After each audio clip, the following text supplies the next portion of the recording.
certainly looks like the end of the drama.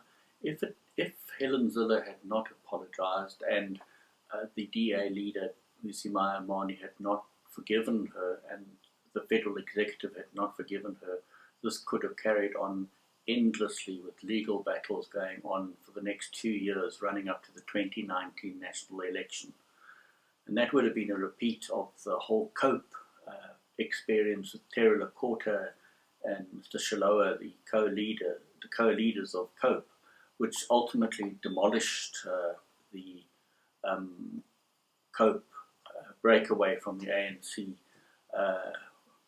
whereas COPE had 35 seats, it ended up in the last election with just 3. So one can see the sort of damage that could have been done to the Democratic Alliance if this fight had continued.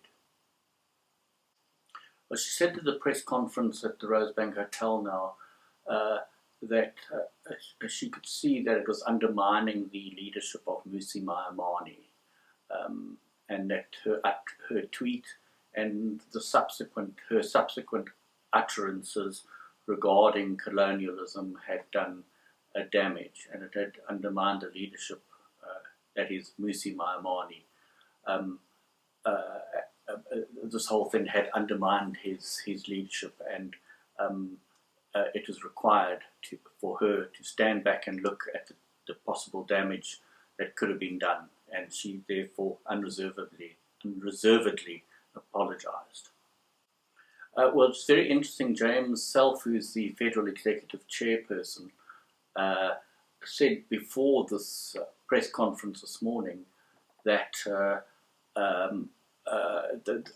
inestimable damage had been done by the tweets, and the report newspaper at the weekend reported that internal polling of the Democratic Alliance showed that it was particularly damaging for black voters. So black support for the Democratic Alliance, which is very critical to expand its base with the people who are most wounded by the tweets.